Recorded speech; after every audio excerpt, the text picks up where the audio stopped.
Welcome to Man in America, a voice of reason in a world gone mad. I'm your host, Seth Holhouse. So as we look around this country, you probably agree with me in saying that a lot has changed in the last 5 years. COVID specifically, it changed the fabric of our entire country. Now, maybe things feel a little more normal now than they did 3 years ago, but the problem is that a lot of these changes that happened were happening in areas that we can't even see. And one of the biggest changes that happened in COVID was what happened to small and medium-sized businesses in America. So as an example, so in 2008, when there was the housing collapse, what happened was that the prices plummeted. A lot of people, they lost it. They were underwater in their mortgages. They lost their homes.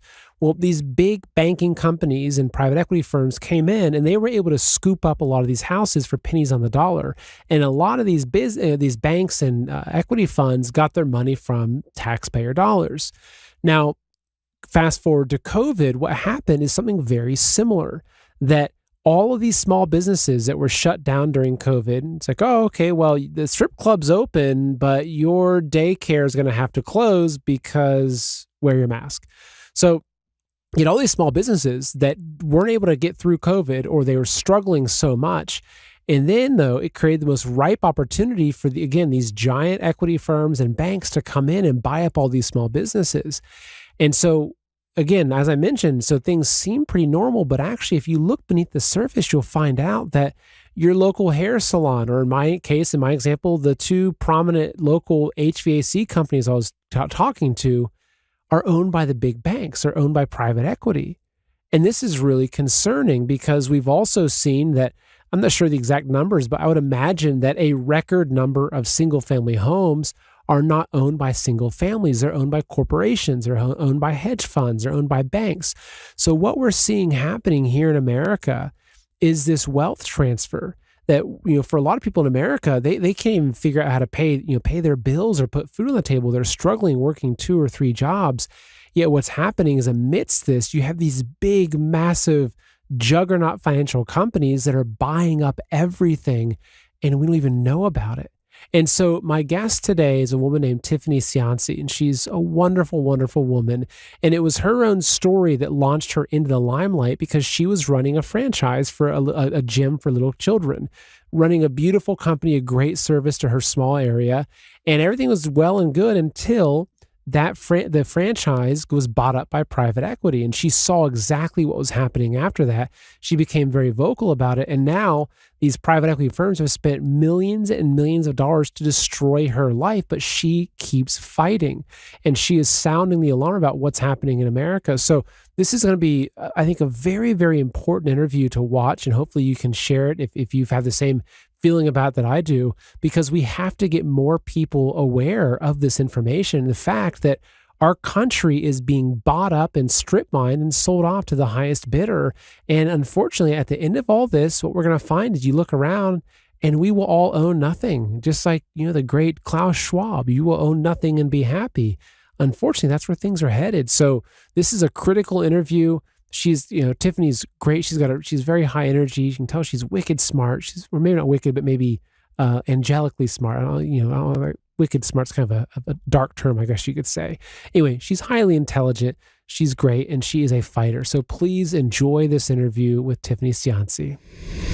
Tiffany Cianci, it is an honor to finally have you on the show. Thank you so much for being here with us today. I'm so excited to be here. I know it was a long time getting me on. I'm like just really grateful you were patient with me. It's been a whirlwind the last few months. Well, you went like mega viral. Then all of a sudden I see you sitting down with RFK Jr. doing interviews. You're a regular guest on Tim Pool. You're doing stuff with Candace. And so you've really blown up, but for a very, very important reason. And so I guess I'll let you give yourself a quick introduction and I guess in what brought us to where we are right now. Because you're going to tell your own story a lot better than I'll be able to tell it. It's a loaded question. I consider myself a small business advocate through and through. I grew up in a household where my grandparents were small business owners. And I went to work with them very young. I always knew I was going to be a small business owner. I worked really hard to put my husband through law school so that I could become a small business owner. I became a small business owner that was then unfortunately shut down by COVID, like so many millions of small businesses in America. And I owned a franchise called the Little Gym. And our franchise, all children's services, suffered greatly during the shutdowns for COVID. We really suffered. My county shut me down for 17 months. And it was a miracle we survived. But our company, the greater franchise that relied on our income for their income, had also suffered. As a result, many children's services businesses were acquired coming out of COVID by private equity, and they aren't alone. There were many veterinary clinics that were acquired. There were many daycare centers that were acquired, hardware stores, HVAC companies. So many companies that suffered during COVID were then scooped up for pennies on the dollar by private equity that have exploited that suffering of small businesses to their own benefit. And then as soon as they got there, started strip mining them. And that's kind of where I'm at. I was the president of our franchisee association, which is our union at the Little Gym, when a brand called Unleash Brands acquired us in a hostile takeover. And it was hostile. It was it was horrifying because we were a family-owned brand. The same family had owned it for 46 years. They had some outside investors, and this company swooped in and bought up all of their stakes and then basically forced the owners out. And this was a family. We served kids. We weren't people that joined these franchises to make money. You don't get rich teaching children. You make a difference teaching children. Our annual conventions were called Reunion, and we all brought our children. And it was a family reunion. And then this company, this private equity backed company, swooped in. We were the 6th business they had acquired in just under a year. They hadn't taken time to get to know a single business they'd acquired. They were just buying them up, vacuuming them up, and immediately they would pivot, fire the entire board of directors, basically. They forced out our CEO, I think our CFO, and a bunch of other board members during a live system-wide call. Everyone was crying, and they walked in and said, "I'm your new CEO." It was horrifying. And again, we were a family. And when they took over, I was the president of our franchisee association, which is the collective bargaining arm for the franchisees with their parent company. In each brand that they'd acquired before us, there had been litigations that we had learned about, not everyone, but almost all of them. There had been litigations to break up their unions. We knew we would be next. There were class action filings in the other cases. We knew what to expect. We thought we did everything right. We hired the best attorneys. We pooled our resources. We got ready. We wanted to protect the kids. We wanted to keep them safe. We wanted to keep our businesses safe after we'd all almost lost them during COVID. And everything we thought we'd done to prepare wasn't nearly enough. The day they found out we had a lawyer, they terminated my contract with no notice, no cause, no default.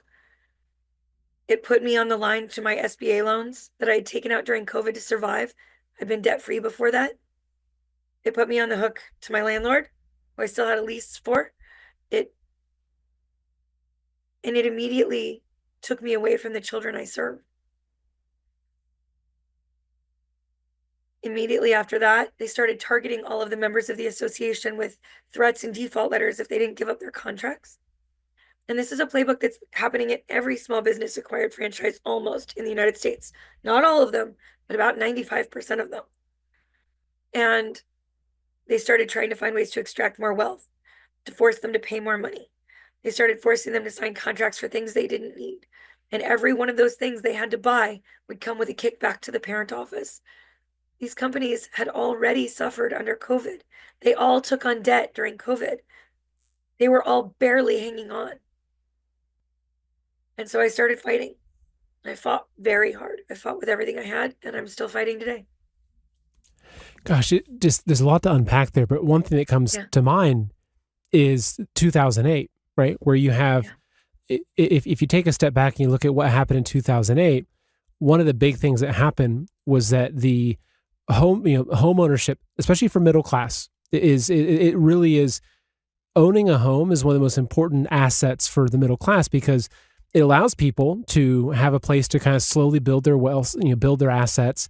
They have this home, say like my parents, for instance, we built a home in around 2000, and they had this home that slowly accrues value, and then that becomes something they can then pass on, or it's a way of kind of building up that wealth, right? But then 2008, what you saw was so many people had to default on their mortgages. So many people lost their homes. But then what happened, the years following is that our own taxpayer money was used to bail out these banks, but then also they used a lot of this money to come in and scoop up all of these houses to buy all these homes for pennies on the dollar. It's like this huge shakeup, and I didn't think about it because I looked at COVID, which I look at as a giant psychological operation for many reasons. I look at one of the outcomes of that, or maybe one of the original goals of it, especially here in America, was a way to gut the middle class and to gut America from out of small businesses. They weren't going after the homes, but I know so many small businesses, whether they had gyms or restaurants or coffee shops, that they closed. Like they had no way of making it through COVID and having to shut their store down for 15 months or however long, but then would allow these same parasitic and predatory banking institutions to come in and buy up all these businesses for pennies on the dollar. It's just like, oh gosh, it's 2008 2.0. And hearing your story even more so, it's like, gosh, like that makes sense. But I can only imagine that for you, you have this franchise business, you have these contracts, you're obviously taking a risk, because I've owned multiple businesses before. I've signed, big, 8-year long leases, right? For sometimes, I had a lease in Manhattan for over $10,000 a month, right? For a business I was running there. Like that's a giant risk when you're signing that dotted line to take this risk on to own a business. And so here you have these big money people coming in, basically stealing your ability to earn income, yet you're left with all of the debt. You're left with the lease, you're left with the small business loans. I mean, it's insane. RFK has a really good quote about this he uses when he and I talk. He says, Tiffany, COVID was just one giant money laundering scheme. Basically, he says, in COVID, we closed all of the small businesses down, 35 million, 40 million small businesses down for 505 days. And in that same time frame, we created 551 new billionaires. Not a one of them was a small business owner. Gosh. Now, when you look at, a lot of people are big on the word oligarchy right now, or technocratic oligarchy. When you look at what oligarchy really is, it's collaborating with the government to choose winners and losers. And it's very easy for us in our government to say we don't do that, but we absolutely do that. We did it in 2008 when we chose the banks over the homeowners. And then we allowed private equity firms to swoop up all those homes, raise the cost of living to an unsustainable place, and create the housing crisis we have now, where they're buying up more and more and more homes and driving up the prices further, right?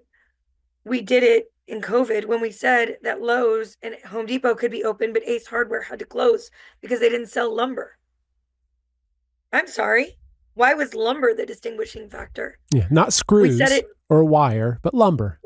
We said it in the state of Maryland, where we had, for the first time in a long time, a Republican governor, Larry Hogan, who said that all children's recreation and gyms had to shut down, but put in a carve out for all martial arts studios. Quick, ask what his family friends do. So martial arts studios could thrive in the state of Maryland, and everything else stayed shuttered for 17 months. And we all lost everything. Our government chooses winners and losers every single day. They do it through USAID. They do it through sweetheart government contracts. They do it through the fraudulent abuse of what are supposed to be small business contracts with our federal government. A lot of people don't know that huge numbers of contracts are supposed to be guaranteed to go to small businesses from our federal government. And they've rigged the rules so that if you have 499 employees and not 500, you're a small business. And they don't publish those contracts anywhere that anyone other than a lobbyist can get to. So big businesses are grabbing all the small business contracts and forming subsidiaries in their own companies that have 458 employees. And they're calling themselves a small business. 99% of the businesses in our country, 99.9% are small businesses. 99.8% of all of the job creation in our country in the last 15 years has been by small businesses. People don't know that. Big businesses, they're very good at efficiency. They're very good at creating more efficiency with less labor. They're great at layoffs. They're great at streamlining. They don't create jobs. They eliminate them and create profit. Small businesses create jobs. Every single report that comes out from the federal government that has job growth numbers, that's small businesses. And we have left them to fend for themselves at the behest of these corporations that abuse them, a government that left them susceptible to that abuse. And both parties love to scream that they support small businesses. But I can tell you right now, that is not happening. Our SBA is basically becoming a money laundering scheme for private equity owned franchisors that are carrying out Ponzi schemes like Premier Martial Arts and Burger M and I Heart Mac and Cheese. These are franchises that got our government to give these people loans with personal guarantees, millions of dollars, and they were Ponzi schemes. And so we're seeing private equity win. We're seeing big corporations win. We're seeing the backbone of America's economy lose every single time. And it's getting worse and worse and worse. Oh, so what's crazy with this is that, and now I inherently have a great distrust for the banking system. Probably started when I read, Creature from Jekyll Island, right? It's like, oh, the Federal Reserve, and oh, these guys they're pretty bad people, right? But just, so I had been following you and watching, because you had one particular video that you made. It was like a TikTok video that went like mega viral, and that was how I first heard of you. And I did a show on it. Actually, I played your entire video. The next 08 collapse. Yeah, talking about exactly. Yep. And it kind of hit me as like I didn't see this coming, but just in my own experience right now. We bought a house about a year ago, and we're slowly making modifications. I have a studio I built, and I needed to do some HVAC work, put in some mini splits to heat some different areas that are cool off my studio specifically. And so in my area where I live, there's two kind of main competitors, or like the main HVAC companies that I see. You see the trucks driving around, and so I thought, okay, well, I'm gonna set up an appointment with each of these two HVAC companies and have them come in and give me a quote and just, see how it comes and kind of compare them and choose the right one. So I bring the guy in, from the first company. I'm talking to him, friendly guy, and I'm talking to him. I said, hey, just so you know, I want, full transparency. I've got this other company coming in next week to have a meeting with them, and I'm going to look at both of your quotes and compare. And he goes, oh, okay. He goes, just so you know, full transparency. He goes, that other company, we're both owned by the same company. Yep. And I said, really? He goes, oh, yeah, we're both owned by Goldman Sachs. And I said, what? Wait. I said, you're just a small HVAC company, like serving, a middle-sized town in America, yet you're both owned by Goldman Sachs? And I remember I talked to you shortly after that. We were going back and forth, and I told you that, and you're like, oh, yeah, it makes perfect sense. And I was just blown away. So now I'm actually gonna do it myself now. Like that's my solution. Okay, I'm gonna figure out how to do it on my own and just bypass this, because there's no way I'm giving them my money, right? Because I thought I was supporting a small business. Like I always, whenever I can, I will always try to support the small business. But here it is, and I would have been supporting Goldman Sachs by trying to support the small local business. It's crazy. You have to understand the why behind that. So during COVID, this goes back to COVID. We're going to keep going back to COVID. At the beginning of COVID, there was this big meeting in Billionaire Bunker, Sun Valley, Idaho, where all of the big bankers got together, and they said they were very worried about the forthcoming recession they assumed would happen. And this was before they negotiated all the bailouts that were going to serve their interests and drive up inflation and yada yada, and greedflation, and give them cover for unmitigated wealth creation. And they were trying to figure out what to invest in to ride out these difficult times. And there were some studies that were reviewed during that meeting. Every year, there is a study on how much we have faith in institutions in our country. Same study, it's been happening for like 30 years. Kennedy features it in our podcast, so you can see it. And you can see how certain institutions have dropped over time. Our federal government, 15%, used to be 70. Our Congress members, 8%, right? Big businesses, 6%. Giant corporations. Small businesses, 81%. And it was at these meetings that they determined that all of these private equity firms and these big bankers needed to acquire the only thing we would trust, given how little trust we had for everything else. But not just that they had to acquire the small businesses we trusted. It wasn't enough to acquire the small business. They wanted to acquire small businesses in industries that we would pay for no matter what. It had to be intimately tied to a emotional attachment we had to the investment. And they chose certain industries. There were industries they knew that not only would we find a way to pay for it, if we couldn't find a way to pay for it, we would borrow it. If we couldn't borrow it, we would steal it. And so they targeted industries that they knew we would pay for no matter what. They started targeting daycare centers. They started targeting nursing homes. They started targeting veterinary care, home services centers, because you were going to protect the only investment you had left when you lost everything else. So they started targeting home services like roofing, HVAC, plumbing, electrical. They started targeting, what's another really good, there's so many. They started buying up children's services like who I'm fighting, automotive services, things that you would find a way to pay for, dental care, pediatric emergency rooms, hospitals, funeral homes. Most people don't know most funeral homes have been acquired by big corporations now, almost all of them, including your local mom and pop one. And it wasn't enough to acquire those businesses. They needed you to still believe and have faith in them.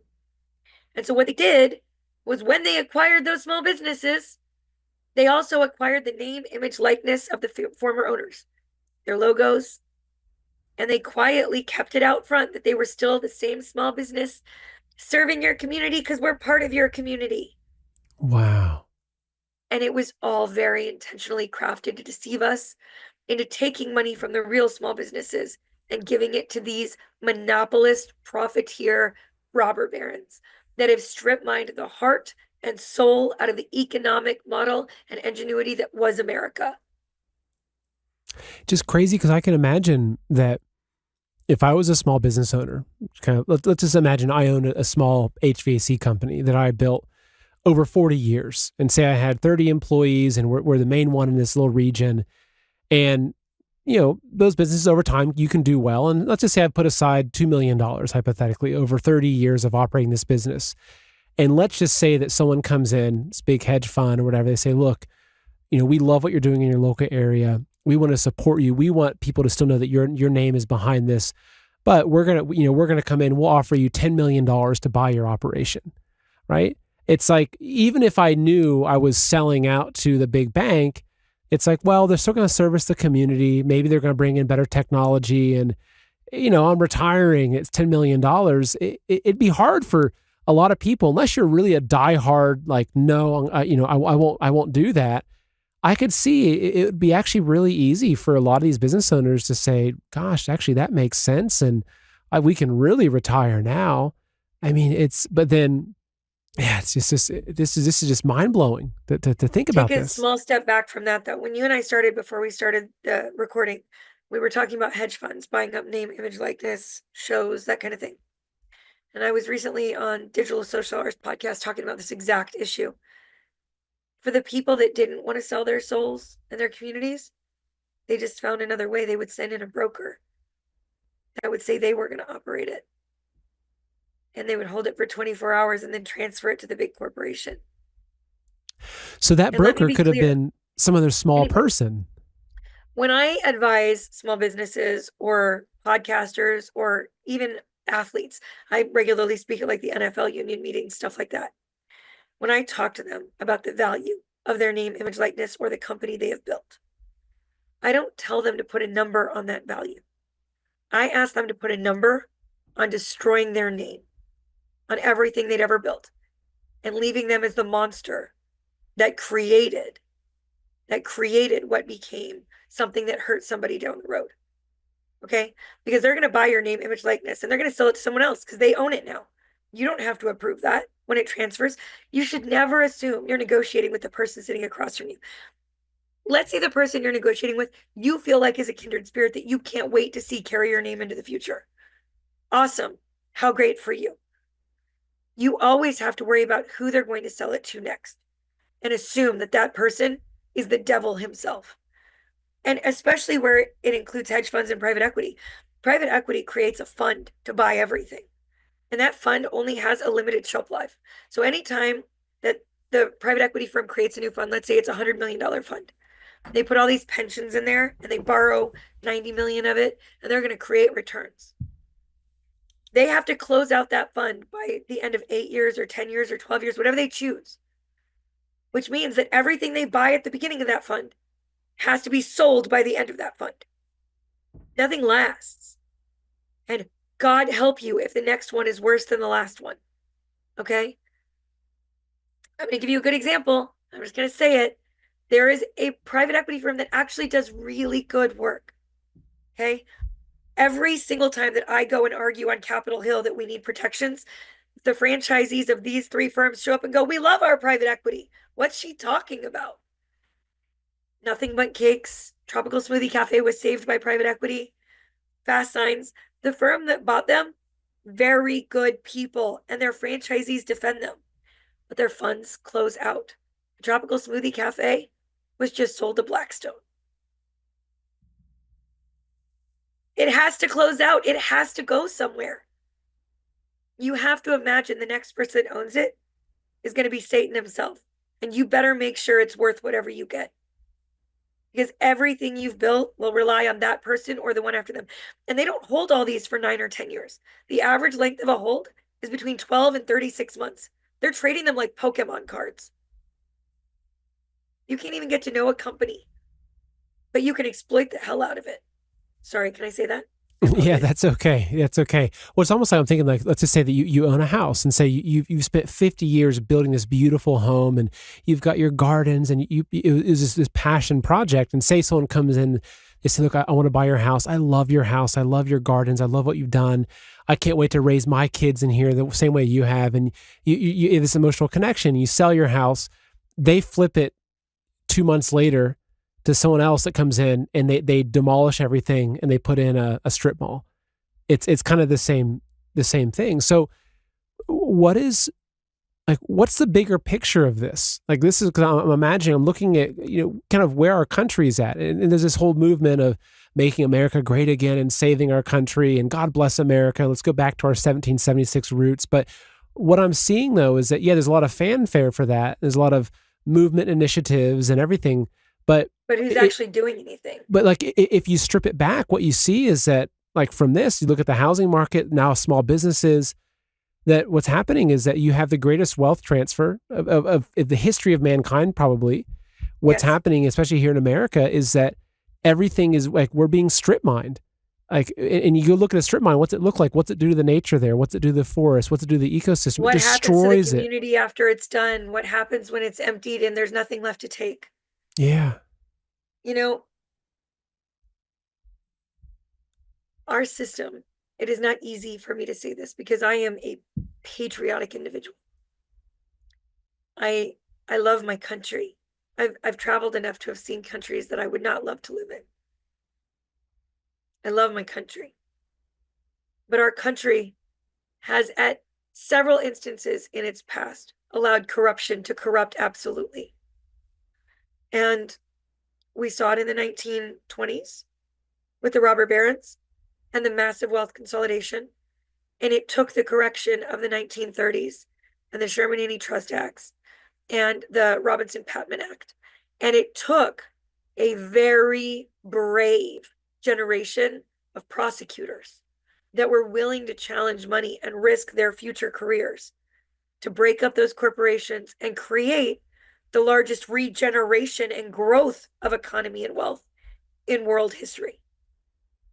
And unfortunately, a lot of people are like wondering why we're not using those laws today. Why aren't we breaking up these monopolies? There are monopolies everywhere. Whether you're looking at a monopoly of advertising for small businesses that Meta and Google have the luxury of controlling entirely, or you're looking at the monopoly of AI that Sam Altman is trying to secure for himself, or if you're looking at the monopoly of HVAC in your small town and your region. You can look at HVAC companies in the Southwest that have acquired 80% of all of the companies in their region and are controlling the entire market. And unfortunately, what you have to understand is that the laws that we have on the books are insufficient. Gold has surged 46% in less than a year. doubling the gains of the NASDAQ and the S&P 500. But this isn't just another rally. Global reserves are shifting, exposing cracks in the monetary system. Investors are losing confidence in paper gold and demanding physical metal, creating a massive gap between gold owed and gold available. But this isn't about how institutions broke another system. It's about how you can profit from it. Right now, Noble Gold Investments has a limited supply of investment-grade gold bars and coins available. As banks scramble to fulfill their obligations, pushing gold prices higher, you can profit. Smart investors are already moving into physical gold. Noble Gold Investments makes it easy for you to do the same. And right now, when you make a qualified investment, Noble Gold will add a free 10th ounce gold coin to your order. Don't wait until it's too late. Visit goldwithseth.com or call 626-654-1906 now and turn their panic into your profit. Again, that's goldwithseth.com or 626-654-1906. You'll find that information in the description for the show as well. They were written at a time where free digital services were never conceived of, where our country never conceived of a company creating a micro monopoly that only controlled 8 states and stopping there so that you couldn't break them up. And then splitting off and making another company that controls the other 8 states. We can look at Rourke Capital, okay? They own like 6 or 7 of the largest chains of delis, sandwich shops in the United States. But don't worry, they can own Jimmy John's and they can own Arby's and they can own Subway, right? They can own all of these Schlotzsky's, they can own all these brands. But they built two subsidiaries. They have Inspire Brands and Focus Brands. So it's not a monopoly because we have 2 separate, sections. They manipulate the laws as they exist so that they can be monopolists that are exploiting small businesses, okay? We're seeing it in so many industries. There is one private equity firm that owns 37 chains of daycare centers. And they pay lobbyists to prance down to Capitol Hill and tell them that private equity they say daycare is unaffordable. We need you guys to care about daycare. We want government subsidies because it's going to go to them. Not saying they're price fixing it. They're setting those prices through collusion and illegal anti-competitive practices. They own the daycare centers. We see it in the food companies. We see the fact that 88 to 93% in any given day of the entire American stock exchange system is held by the top 10% of earners in the United States. The remaining 7% is held by the next 40% of earners. And the bottom 50% of America owns nothing but debt. That used to be inverted. And we have allowed this wealth consolidation because we have a do-nothing Congress on both sides that has been so captured by the people they are meant to regulate that they have left us all out here to fend for ourselves in a system so corrupt we have no way to fight because they won't pass new laws. They won't amend the existing laws. And every time someone starts to, lobbyists swoop in and get them forced out of their jobs, like just happened at the FTC, where we actually had commissioners that were using the Robinson-Patman Act in new and innovative ways. And they were forced out of their jobs, right as they were making a difference for the small businesses that act is meant to protect. It's horrifying. And it's going to take some bravery, but it's going to take pressure from us. Trump recently said that he was dedicated to closing the carried interest loophole, which is the loophole that allows private equity to make all of their billions while paying almost no taxes. Almost none. Less than any other type of investment in the world, basically. And Trump said, I'm closing that loophole. And at first, I'm going to be honest, I thought he was doing it as a fundraising maneuver to get private equity to donate. I'm going to be honest. I thought that. But he held strong to it. He held fast to it. And it gave me a little hope that he meant it. And then the private equity companies created a coalition of lobbyists that launched like $100 million advertising campaign that's broadcasting everywhere in America. Like Megyn Kelly, I was listening to her podcast the other day, and she's advertising for them. I was like, Megan, come on, this is what you argue against. What are you doing? And 2 days ago, the House Republicans pulled the closure of the carried interest loophole out of the big, beautiful bill after Trump demanded it. They pulled it out. It's not done, though. We can still demand it be put back in. We can do that. We can make these types of investments less attractive. We could also pass laws that force them to divest of the 44% of single family homes they're acquiring in every major metropolitan area in America. But we have to get in there and do it, and we have to quit firing all the people that are doing it. But that's the problem when we have our bureaucracy so corrupted by money.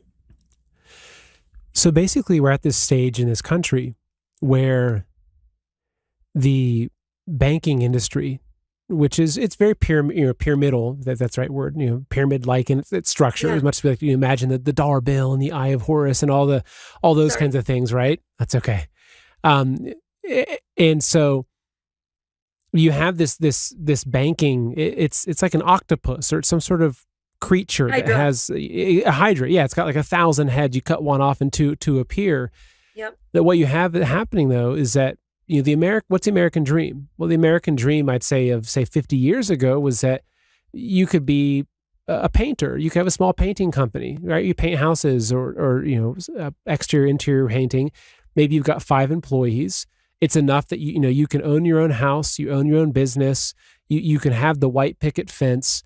So this American dream, which we all have, of you can come here and you can be a business owner, you can make it, you can own your own home, and everything that comes out of that, that's being destroyed. It's being eaten. But the crazy thing about it is that it's being done in such a sinister and hidden way that no one sees it. Like, I wasn't aware of it until I saw, and again, some of the earlier videos you did talking about Joann Fabrics or Forever 21 or all these companies. Joann Fabrics as an example, which is like, that's a staple business in America for people that make their own clothes. Or, I've been there so many times with my mom or with my wife. It's one of the ways we're able to not support these conglomerates. Exactly. Because we can make our own things. It's also a necessity for millions of small businesses that meet the stopgap on Etsy. Yes. They need it. These households are starving. They are suffering. And we just took away the thing that they need most. And it's also such a good case study, because you could argue just about any business went out of business because of Amazon, but not Joann's. It's true. There's not a single sewist in America. Sewist is the proper word. I sew. There's not a single sewist in America that's going to buy online fabric that we can't touch. No, if we have the choice to touch fabric. Oh, yeah, exactly. You have to know what you're working with. Yeah. There's nobody that's knitting blankets that doesn't want to touch the yarn. And they just bankrupted the last fabric store in America. It's just crazy. Yeah. Well, so walk us into the 2008 2.0 scenario, because this is a whole. So there's one part of this story, which is these really, these big greedy bankers buying up and scooping up everything. This goes back to the Great Depression era, right? Go back to It's a Wonderful Life and watching what happened at that point, watching the wealthy, the disgusting old wealthy guy coming in and buying up the whole town. Which actually, if you go back to the Great Depression, you could argue that was actually a completely engineered event to actually shut down the small banks. Like, before the Great Depression, there were I think there's over 10,000 individual small banks in America. What the Great Depression did is it allowed them to destroy all those banks and start the beginnings of a banking cartel controlling all of the banking in America, right? And that's a whole different story. But so that's one side of it, which is the big money buying up all these assets out of basically from the American people. But the other side of it, though, is the risk that comes with this, and what are the bigger picture, ramifications or outcomes from this? Because if you look at what happened in 2008, that was just a housing market crash. Now, a lot of things were tied into it, but this is a lot bigger. So can you walk us through what you discovered with the loans and basically why you think there's this ticking time bomb? So first, let me just say, in 2008, the housing crisis did create a crash that was primarily housing. But if you grew up in 2008, then you'll also remember driving down the street and seeing your grocery store shut down, or 3 out of the 5 Targets in your town closed down because people weren't spending money. And then what happened in those same parking lots is that as soon as Target or Smith's or Kroger went out of business in that parking lot, or the Old Navy shut down the anchor stores, all of the small businesses in those parking lots folded as well. And it created a cascade. Well, when I started researching why Joann's went out of business, because I could not understand it, I did figure out, and I did learn through, it's shocking to me that we don't all know this, that every time one of these private equity firms wants to buy up a corporation of any size, they would have us keep supporting. And so many people support private equity. They go, they made their money, let them do what they want with it. Because we all have this weird idea that we're going to be there someday. We're not. Okay. But they're not spending their money. If they're buying $100 million company, they're only raising 2 million of it. They're borrowing the rest from pensions and banks. Okay. So they're buying $100 million company with 2 million of their own dollars. And the collateral they're buying it with is something called a leverage buyout, where they go to a bank and they say, I would like to buy ABC hardware. They say, great, what have you got for collateral? And they go, well, I have this $2 million. And they're like, it's $100 million you're asking for. That's not enough. And they go, I'll give you ABC hardware. They say, you don't own it. Where's your collateral? And they go, well, I will own it after you give me the money. So I want to give you ABC hardware as the collateral. But you don't own it. You couldn't go do that if you wanted to buy a business. You couldn't say, oh, I'm buying this wedding ring for my wife and I want to borrow $100,000. They go, what's your collateral? And they go, the ring. They're like, but you're going to have the ring. We don't have anything to hold. What are we going to hold as collateral? In these instances, they leverage the debt they borrow onto the company they are buying. They have no accountability in how much debt they borrow and how much they stack on top of these companies. Now, that has been going on, really going back to Toys R Us, Domino's Pizza. We saw it with Payless shoe stores. We've seen it with Bed Bath & Beyond. We've seen it like over and over again. We've watched how this plays out. Kmart, Sears, we've seen it, okay? Playbook is there. They borrow money and they make the company they're buying pay it back while they have zero liability. So we knew that was happening. What I didn't understand is why over the last 3 years, companies that have seen enormous success coming out of COVID were still going bankrupt. I assumed there was greed involved because when these companies buy these companies, they immediately start strip mining wealth out of them. Immediately. When they bought Toys R Us, good example, they immediately sold the real estate under every Toys R Us to their own real estate investment firms. They sold it for pennies on the dollar to themselves, and then they leased it back to every individual Toys R Us for over market value. And they started printing money to themselves from something Toys R Us already owned and owed no debt on. Then they sold off all the warehouses to their own real estate investment trusts. And then they started renting the warehouse space back to Toys R Us. Again, on something they already owned. So not only were they now going to make all the money Toys R Us made, they were going to make Toys R Us pay them rent and pay rent for their warehouse. Then they sold their fleet of trucks and rented the trucks back to themselves. So now we were going to pay. We owned all this stuff. Toys R Us had all these assets. They built it over generations. Okay? So we knew they were doing this. We knew they were strip mining wealth out. They were also signing themselves up as advisors so that they got monthly dividends back in millions of dollars to tell them how to destroy their own company because they were the boss of them. They had no liability. They got to make all the financial decisions. No liability. They could bankrupt everything and leave the creditors holding the bag, right? But I didn't understand why places like Joann's and Hooters that were otherwise doing very well were going bankrupt. And then I had an insider send me a bunch of documents because I was really digging. And we figured out that every one of these leverage buyouts was being executed with what's called floating rate debt, which is the equivalent of an adjustable rate mortgage. So not only were they taking out astronomical debt and stacking it on top of a company that prior to their inclusion was successful, but they were doing it in a way that made it so that every time there's any economic downturn or instability, their debt goes up as their sales go down. And let me tell you, there's even benefits to that. Because as the company is slowly being bankrupted and strip mined, the investors through their other investment arm are shorting the stock. knowing they're bankrupting it. Because when it goes to zero, they get to keep a windfall of profits from shorting it, which is GameStop, right? So we learned that there was adjustable rate debt stacked on every one of these monopolies in America. And that's why Party City just went bankrupt. And that is why Joann's just went bankrupt. That is why eventually, very likely, Michael's will go bankrupt. It is why Payless went bankrupt, Kmart, Toys R Us.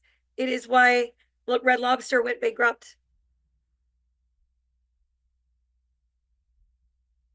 And you have to understand that right now, we're seeing record numbers of companies acquired by private equity going through bankruptcy. Statistically, once you are acquired by private equity, in the year that follows, your company is 11 times as likely to go bankrupt as any non-private equity owned company. But remember what I said about those funds closing out? The second time it flips and there's another leveraged buyout stacked on top of it, you are now 23 times as likely to go bankrupt as any other corporation. And the third flip is almost 100 times as likely to go bankrupt as any other corporation. This is an inevitability. This is a feature, not a bug. And as they've started to acquire all of the small businesses, the only way they can keep paying that floating rate debt is to extract more and more out of the local people that can't afford to live already. And to pay less and less to those same local people that need jobs. We are strip mining every community in America. And eventually these robber barons will leave this country bankrupt, bereft of value, with nothing left to work for and no way to pay for anything. And they will move on to the next country they can go and manipulate and do it again in. And we will be left here with nothing if we don't fight, if we don't close the carried interest loophole, if we don't demand that Congress amend the antitrust laws to account for micro monopolies and digital products and private equity acquisitions. But we don't, because we're really good at fighting each other instead of fighting together to stop the people that really hurt us. Yeah. It's all part of the social engineering plan to distract us. I mean, it's almost like what I'm as I'm piecing together is that they are engineering a collapse. It does seem that way. It's in their interest to have a collapse. It's in their interest to have a 2008 2.0. Well, it's just kind of expediting the inevitable. If we have another 2008 2.0 when all these bubbles pop, what will happen? Who has all the money? They do. We will have nothing. And who will be able to buy up everything at that point for pennies on the dollar? Everything that's left. Them. Gosh. It's so, if I understand correctly from watching some of your earlier videos with, so they're using these ARM loans, right? These adjustable rate, because similar to an adjustable rate mortgage, right? You buy a house, it's like, oh wow, rates are at 2% or 2.5% or 3% right now. That's great. And it's like, okay, but in 10 years, what if the rates are at 7%? Like you're getting hosed, right? So, but it's always cheap at first. It's always attractive at first. So if I understand correctly, what's happening is that they have all these, private equity having all these different businesses that they're buying up. They're using such a small amount of their own money, but they're pulling in pension funds and bank assets. So they're pulling in, pensions. It's a big one. How many Americans worked for 50 years and retired and they're relying on their pension, whether they're police officers or firefighters or teachers or any number of, professions like that. But then they're using all that. They're using these assets, but at the same time, they're taking out these adjustable rate loans. So what happens when those loans go up a few percentage points? I mean, it seems like that there's this, again, it's a time bomb. It's a ticking time bomb. We have to go a step further because the bomb is bigger than that. First of all, there are no laws governing whether or not they can collateralize multiple lines of credit with the same assets, because we can't see what they're doing. And I believe that's happening. I believe they're collateralizing multiple lines of credit with the same collateral, which is what happened in the economic collapse in 2008. But two, you have to ask yourself why the banks are giving these loans, knowing the percentage risks of them going bankrupt in the years that follow each flip. And the reason is because the bankers aren't going to be holding the debt. They repackage it into something called a CLO, a collateralized loan obligation. Do you remember, if anybody's seen The Big Short, you'll remember that in the '08 collapse, there were what was called collateralized debt obligations, CDOs. And that's what tanked the economy. Well, right now, the banks are reconfiguring these CLOs. And by doing so, they're selling them and offloading them to pension plans and 401ks. Within 2 weeks of writing the loan, they get made whole. They have no risk. And so now Ah, what's going to happen is the pensions will lose the money and the creditors will lose the money. And guess what happens when the creditors go under? Let's say that you're one of the people that was making, let's say you're a small business making 10,000 toys for Toys R Us. And suddenly they go bankrupt and they owe you $240,000. And now you go bankrupt. Well, guess who's going to come in and buy your company in bankruptcy? Another private equity firm. You know how we know that? Joann's was just bankrupted by private equity, right? Guess who came in and bought their intellectual property in the bankruptcy? A private equity firm. goodness. I So, feel like I am a crazy person screaming into the void constantly, expecting a different result, you know? And I don't know how to do more than I'm doing. so okay, going back to the CDOs, right? And for those, for one, if someone's watching this and they haven't seen The Big Short, I highly recommend it. It's really good. It's really good at explaining how these things work. And actually, on the video where I covered what your original viral video, I think I played the casino scene from The Big Short just to illustrate like what happens when there's these bets on top of bets on top.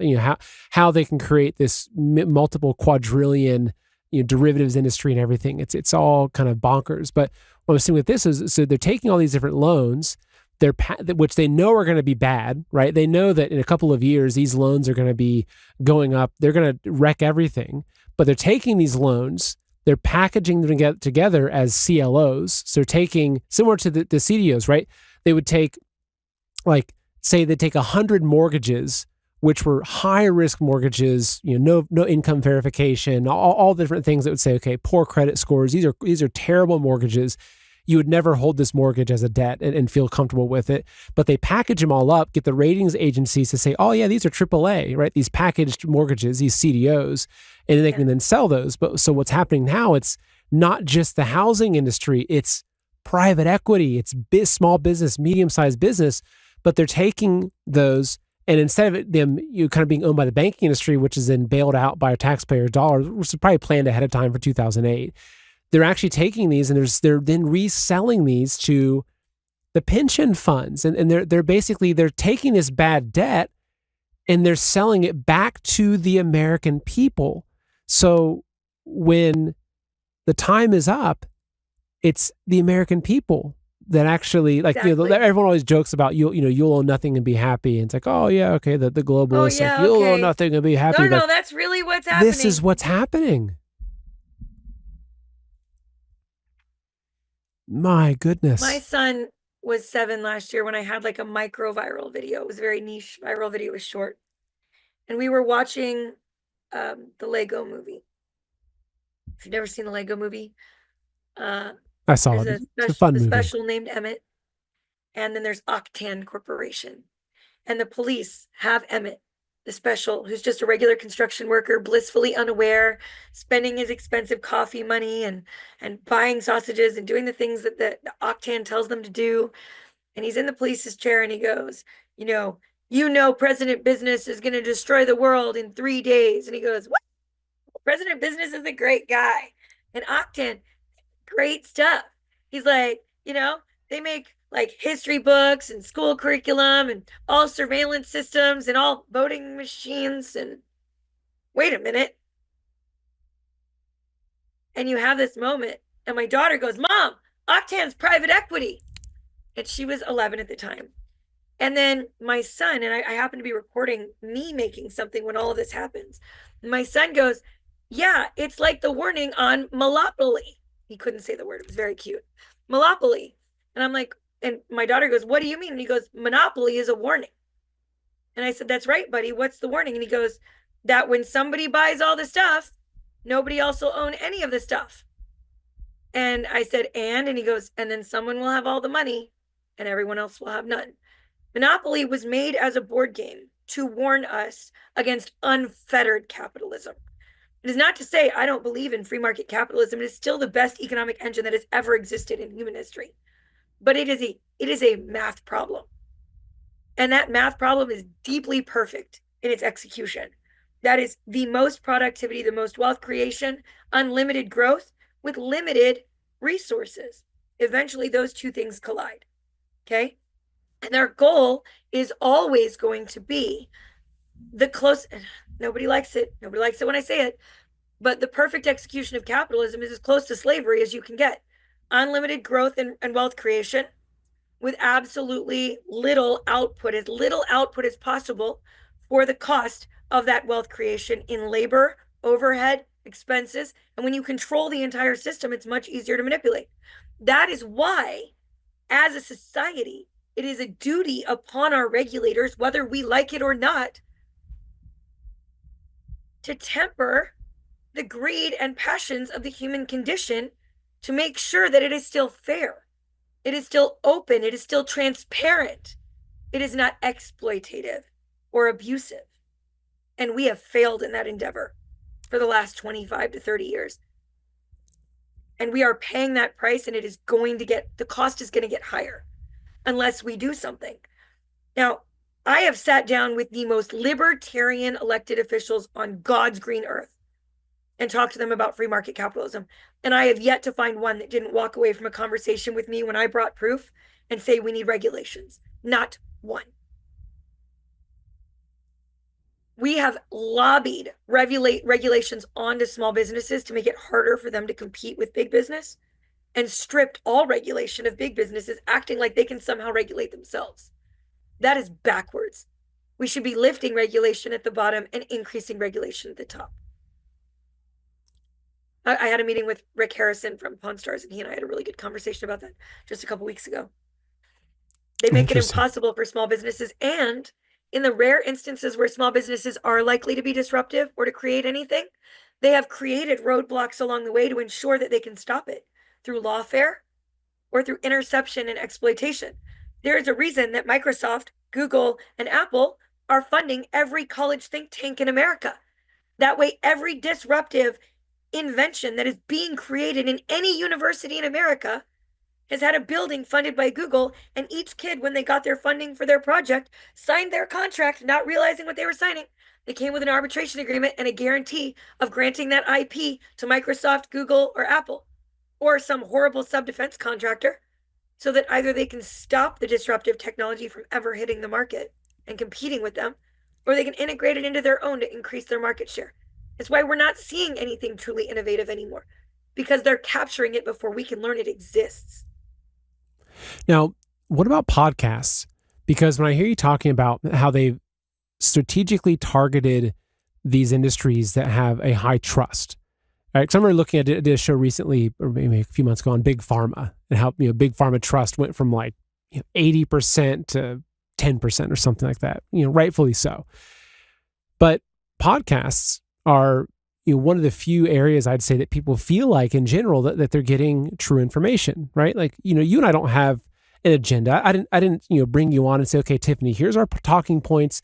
Here's what I want to make sure that we cover because I've got this hidden thing that we have to make sure we're doing. It's like, no, I saw your story. I invited you on and here we are. So are you seeing that this same kind of hidden hand is also kind of trying to control podcasts and the overall media landscape? I mean, George Soros just bought up almost every broadcast and radio station in America in a bankruptcy, and he's bought up dozens of podcasts, and they're not disclosing that. Well, I will disclose it right now that I am not owned by George Soros. We should require those kinds of disclosures. Yeah. We should immediately be requiring those kinds of disclosures. But that's a law we could pass. There are simple things we could do. We could require transparency and ownership of parentage. We could create enterprise liability and this nobody in Delaware would like this, and certainly nobody in Texas, but when a company is allowed to abuse to a degree of fraud the amount of debt they are stacking on a company they know they will not survive, and still manage to dividend themselves back $3 billion in profit while that bankruptcy is taking place and have no liability, should not be allowed. When these companies are bankrupting entire hospital systems and leaving people dying in rural communities because it's a 3-hour drive via ambulance to a hospital, that should not be allowed. That company should be liable. They're not. We don't hold them liable. There is no enterprise liability because we don't regulate any of this. We could pass a law today that says that the corrupt arbitration system, one very simple law, the Federal Arbitration Act, is where they're hiding the bad conduct. It's happening in secret courtrooms where no one can see it, including to me. Okay. 1.4 million of these secret court cases a year that come with a confidentiality agreement, a non-disparagement clause, the requirement to not disclose anything that happened. Your kid falls off a zip line at Urban Air and breaks every bone in their body and punctures their lung and gets permanent brain damage and is now blind, which is the case for a child I am testifying for right now. You're forced into a secret arbitration and the world doesn't know. If that had happened in 1992, we would have had politicians picketing with us in the streets and demanding regulation. And there would have been mass notices of it, that it was happening to dozens of kids in the United States. And we would be out there boycotting, demanding new regulations for safety and holding these private equity firms accountable that made the cuts. But this is happening in secret because our free market is blind. Today, we could demand that they modify the Federal Arbitration Act in one simple way. Arbitrators have to follow the law. Can you imagine that every judge in 1.4 million cases in the United States right now doesn't have to follow the law? They can do whatever they want and whatever that big private equity firm is paying them to do. They don't have to follow the law. That seems counterintuitive to justice. It seems like maybe we would have written that into the act, but we didn't. And our Congress won't amend it, even though there's mass support on both sides. Both sides agree it should happen, but none of them are going to risk losing the donations of the private equity firms to do it. These are simple things. This is not an overhaul of our financial system. The free market can't work when it's blind. The free market can't work when there's no competition because every competitive product is intercepted before it ever hits the market. The free market can't work when our court system can use secret courtrooms to litigate lawfare against somebody to the point of bankruptcy just to send a point so the other 100 litigants don't fight either. And it's not even like just companies. Just talk to the Swifties. When Swiftgate happened over at Ticketmaster with their massive monopoly, they tried to bring a class action, and immediately Ticketmaster said, individual arbitrations. You didn't sign anything, but our terms and conditions on our website say you can't bring a class action against us. You each have to go find $100,000 and litigate on your own. Like, these are basic things that used to control and temper the greed, exploitation, and passions of the human condition so that we could have a successful economic environment. And we are strangling it and blinding it, and we will all pay the price if we don't do something. We have to. So there's two more things I want to cover. One is what we can do, which is really important. But two is also a little more of where you're at right now, because you're the one person I know that's doing more than the 10,000 people I know, right? So you are doing something, but because the fight was brought to you and you didn't back down, and so you stood up against it, and you've suffered immensely for that. So however you want to cover these 2 points, what we can do and what you're doing, and how we can help you do what you're doing, which is also important. I'm going to start by saying that something we can do right now, every American can do right now, is to start seeking out the small businesses you know are small. Build websites, build Facebook pages, even though they're a monopoly. Build pages where in your community, you guys can identify businesses that are small and support them. Give up your conveniences and your micro savings to save your community. It might cost you $1 more, and it might cost you an extra stop because you can't do it all in one Walmart. But if you want to bring wealth back to your community, it's literally the only path without the help we need from Congress and your state legislatures. Now, when it comes to legislatures and legislative maneuvers, every single one of you should flood your Congress members right now. Everyone should be flooding Congress with phone calls, emails, tweets.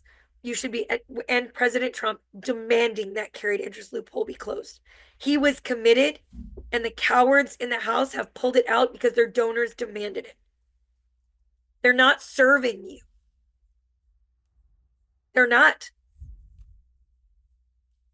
You should demand that your politicians in your local economy pass laws to limit how many small business, like if you want to go local, is easier. It's harder to do things federally, right? You could demand that your legislature introduce acts to stop how many houses can be bought by a corporation. You can do that. And then I'm going to say this. If you want to build a business and protect it, you can build clauses in equity into transfers that say your business has to keep doing certain things after you sell it. You could also build what's called a public benefit corporation that puts the needs of the public benefit you serve over the needs of the shareholders. You can do that. And you can also seek out and serve public benefit corporations. You can do that.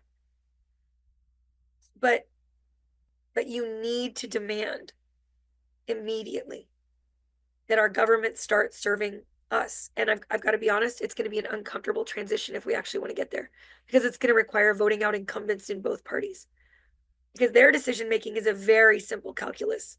Right now, they're more afraid of losing their donors than they are of losing your vote, because we are so hopelessly divided by rhetoric that is fed to us by a stream of the same 5 billionaires that own every media corporation in America and want to keep their billions.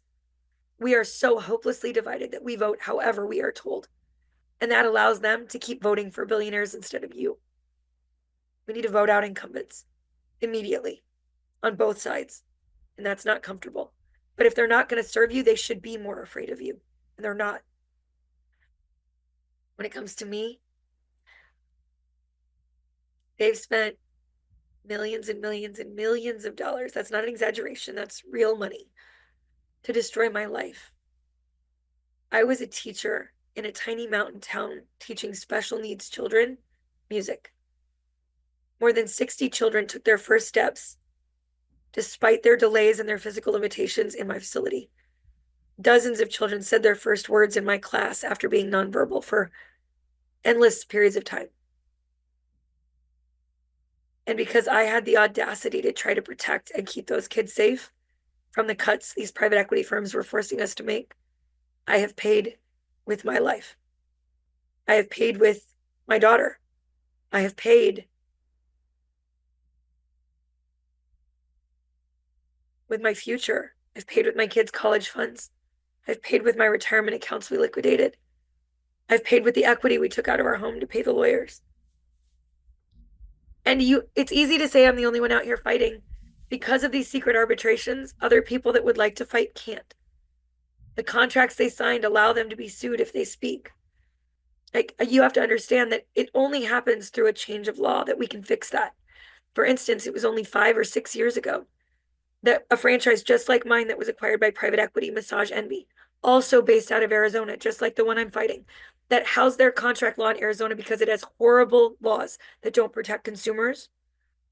They were able to force 181 women that were sexually assaulted and raped in their facilities into secret arbitrations. They threatened to sue them if they spoke to the press. And this is because women signed in on an app on their phone to show up for their massage. 181 women were silenced by these secret arbitrations. You know what happened? 3 brave women finally broke their confidentiality agreements, went to USA Today, went to Bloomberg, and a law was finally passed that has made it illegal to force a woman who is assaulted, or a man who is assaulted or harassed for physical assault, to be forced into an arbitration or to be made to keep it confidential. That law passed with almost unanimous consent once people realized that these politicians were protecting this conduct. Let me tell you, they're doing it now. I'm one of hundreds of small businesses fighting Unleash Brands. They're owned by cellular private equity, the same private equity firm that owns the Padres. Unleash Brands has destroyed hundreds of small businesses. They've exploited veterans, families with special needs kids, stay-at-home moms that just wanted to build a future. They are torturing people in these litigations through lawfare. And So I've said on many podcasts, in my case, they've done the most horrifying things you can fathom. And they have spent millions and millions of dollars to do it. They've hired felons. They've terrorized my family. They've tortured my employees. They bribed my landlord with $120,000 cash. And at one point, they filed motions in my secret courtroom to force me to have an abortion against my will, just to terrorize me. And then every time they succeeded, they would write a press release and send it to all of the other litigants to say, you're next. There are more than 36 publicly available FTC complaints right now from people that have been threatened with becoming the next me if they didn't drop their litigations. And they've gone to the FTC and said it, and no one's doing anything. There are other brands that are using me as the example, and that's also been documented in the FTC. So my case is going on, and they're going to continue retaliating against me until people make it uncomfortable enough for Seidler to force out the leadership at that company and restore the safety for these children. And I'm going to keep testifying for every single child that they have hurt in every courtroom, despite what they're doing to try to force me to stop. And we just found 4 more cases of kids that didn't think that they could tell anyone, that thought they were the only one, because these are all in secret courtrooms. And I'm going to keep testifying. I'm also helping 3 other women that they're terrorizing. We have a give, send, go we created for their legal funds. You cannot imagine how much money it takes. And when they can write a blank check to their lawyers to spend $10 million to destroy a life, all you have is doing the right thing at that point, and that's what I'm going to keep doing. And it kills me, because all I want to be doing is teaching babies. I was really happy doing what I was doing. I was really happy with my life. But if it took 3 brave women to change it for the sexual assault victims, I imagine it's going to take more than 3 to change this. But if they can force women to have abortions, there's a woman I learned they forced to postpone cancer treatment. Like, they're using secret courts to manipulate you, because the secret courts don't have to follow the law. They can deny you bodily autonomy. They can force you to have an abortion. They can force you to deny or delay cancer treatment. If they're using these secret courtrooms, imagine what the healthcare companies are doing in them. Imagine what the nursing homes are doing in them. Imagine what the pediatric ERs are using those secret courtrooms to do. And not a one of those judges has to follow the law. And every one of them is being paid $25,000 a week or more by these firms to choose for them, to find for them. So we have to change that. gosh, I want to bring up a few things. This is your give, send, go. This is the first time you're actually putting it out there publicly, which Yes. is why it's at $0. So it's givesendgo.com/fight private equity. I'll make sure that link is in the show description.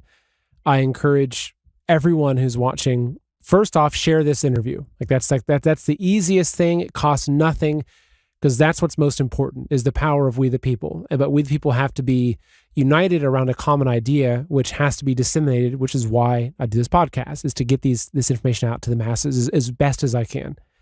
Supporting you on there.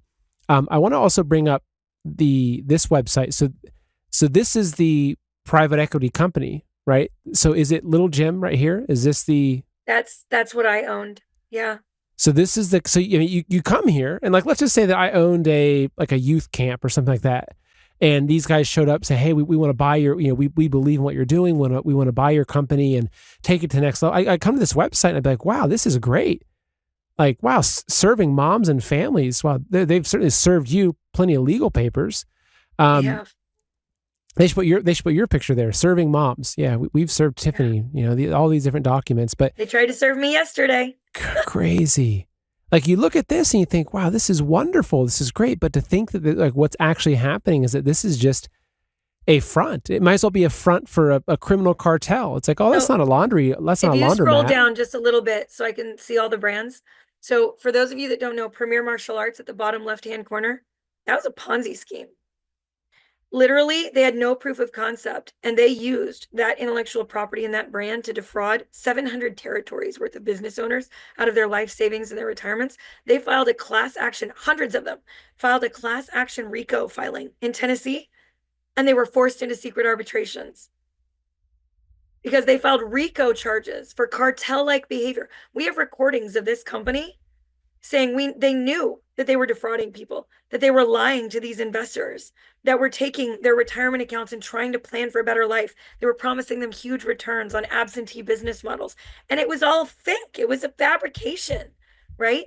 So those Premier Martial Arts locations bankrupted hundreds of people. One of them was also covered in the New York Times in my cover article. Urban Air, just above Premier Martial Arts.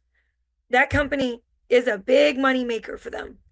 It is also terrifying when you read the documents that I've been handed by their whistleblowers, where they have told their franchisees to hire 14 and 15-year-olds to manage literal attractions children can die on every day. We just recently on Candace Owens showed a letter between lawyers that said that they told them to pull the harness checkers on these zip lines that were 30 feet off the ground over concrete floors. So kids were checking their own harnesses, and the people at the bottom were 14-year-olds and 15-year-olds. And dozens of kids are falling off the 30 feet to concrete floors, breaking every bone in their body. And they're forcing them into secret arbitrations where they have to pay to fight while they're trying to get their kids out of the ICU. Right? When you look at all of these companies, they need, early on when they bought them, they said, we want you to be part of our family. Your CEO is part of the family. We're not going to ruin you. We're just going to give you the tools you need for economies of scale. The Little Gym, one of our founders, Randy McCoy, released a kid singing video scolding Unleashed Brands for misrepresenting him and saying it doesn't feel good to be with them and he can't support the company anymore. But they lied about him in a message, and that's how he responded. And it was covered in the Franchise Times, right? Sylvan Learning Centers, they were bought in a bankruptcy for pennies on the dollar, and now a bunch of their franchisees are bankrupt. So they're basically... This company's really good at advertising you can really see. bad at caring about small businesses. Yeah. I mean, you can see that what they're doing is they're coming in, they're buying these businesses using crony money. They're strip mining the businesses, selling them out, destroying all, especially franchisees. It's one thing to buy an actual, like a bigger business. But when you buy a franchise and you've got 200 franchisees, 200 small, families, they're small businesses with people like yourself that took risk, invested time and money to build this business and help to grow that franchise brand. And they're coming in and I mean, gosh, if they were in the organ trade, they'd probably take your organs from you and say, okay, hey, might as well be mainland China. It's like, oh, hey, you're a warm body. You're worth about $500,000. It's like it's no difference. I mean, like obviously there's some difference, but it's like it's not that far to stretch to get there. Seidler Private Equity, the company that acquired Unleashed Brands, they own a bunch of baby brands. I think they thought they were going to build this umbrella of cohesive marketing because Seidler Private Equity owns Up a Baby and their $1,200 strollers. They own Aiden and Aeneas, the most beautiful baby swaddles that everyone gets at their baby showers. They acquired Frida, the baby healthcare company, right? Actually, I have a question for you. Yeah. So I just Googled because we had Up a Baby strollers. So I Googled, okay, who owns Up a Baby? Here it says, as of 2022, you come on here, Wikipedia. It's like, oh, okay, this is a brand. Now go search Seidler Equity Partners. How do you spell it? Seidler, Seidler. Like just search Seidler Equity Partners and pull up their portfolio, and you'll see Up a Baby. Let's see.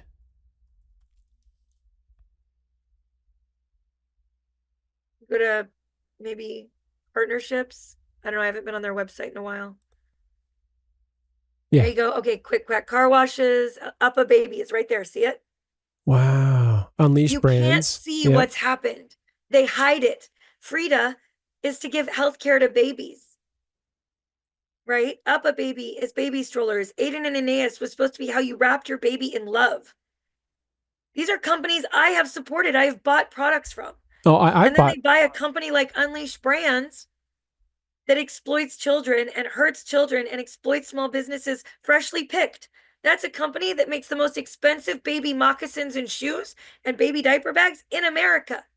These were small businesses that they are monopolizing and corporatizing. Gosh, And no one knows it. and you wouldn't even know. You know what, though? It's not too late for Seidler to do the right thing. They could force changes at Unleashed Brands to restore faith in these companies. They could do it. They're just not doing it because the money must be that good. They could, though.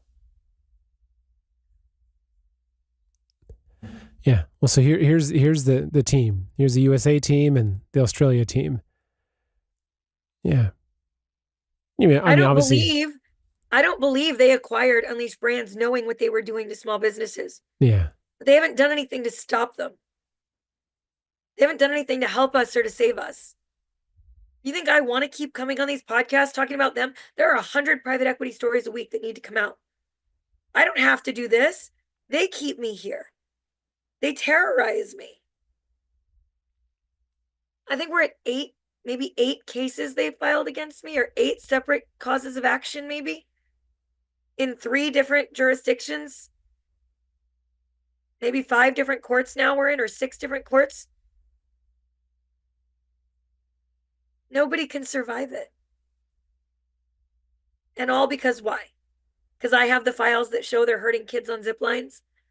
Because I stood up and kept my franchise association together so they couldn't exploit the kids and make them unsafe. Why? Because I told the world what they did to me when I was pregnant. Didn't keep it confidential. I mean, it seems to me their money would be better spent. Instead of spending $100 million on legal fees and settlements last year, they could have invested $100 million in the safety of children. Seems to me that would have been a better investment. It seems to me that spending $100 million destroying the people that serve small businesses and serve these children, instead of using $100 million to invest in your small businesses and in new technology and new safety mechanisms, that would have been a better investment, you would think. But if that's not their goal, if exploitation and litigation and lawfare and capitulation are the goal, well, then this makes perfect sense. It also makes you wonder, companies like this, like, Seidler, who they own, the other brand, right? So they own Unleashed, but it also makes you think, okay, well, who owns Seidler? Like, that's the thing, is that it's who owns them and who owns the company that owns them. And so it's like you trace it all back and it's like, oh, BlackRock, Vanguard, State Street. You realize it's just like the whole thing is this giant pyramid. And unfortunately, it just seems like the end goal of this is truly some sort of final collapse, wealth transfer. Exactly. The land. Yeah, where no one owns their home. You're renting everything. I mean, but like we have to fight that, and then, which is why I'm so grateful that you've given us your time today, because you're someone that is fighting it. And I want to highlight, just as we're wrapping up, I want to bring up your Give, Send, Go. Encourage people to support what you're doing. The other thing that you mentioned, which I think is really, really important, is do research and figure out where you're spending your money. Which brands are you supporting? And that's something that we can all do, actually, is just figure out, okay, am I supporting, like for us, for instance, we try our hardest, to not buy made in China, right? I don't want to buy slave labor stuff that's made in China. Now, I always try to buy made in America if I can, but there's certain things like this, good luck finding a made in America mouse at this point. It's difficult, but I'll keep looking. But your wife picked that one out. I like the lavender. This is this is hers. This is I use the trackpad. I'm not a mouse kind of guy these days, but but I've got 4 different computers all merging together here for the studio. So, but that, like, to me, like, that's an easy thing, right? So, go to the farm market, meet your local farmers. Join a CSA. Join a CSA. Yep. Join your co-ops. I'm an owner in my local co-op. We have a co-op grocery store here. I pay $25 a quarter to support local farms, and that grocery store stocks local produce. And I go there Not everybody has that luxury. There are food deserts, there are difficult circumstances, and fed is best when you have big kids and when you have babies. But if you have the choice in the shoes you stand in, please make that choice. Exactly. Make that choice. Well, Tiffany, thank you so much for giving us your time today. It's been a pleasure speaking with you. You're a fireball in the best way possible. And I just, any way I can give you strength and give you encouragement, please accept it from me.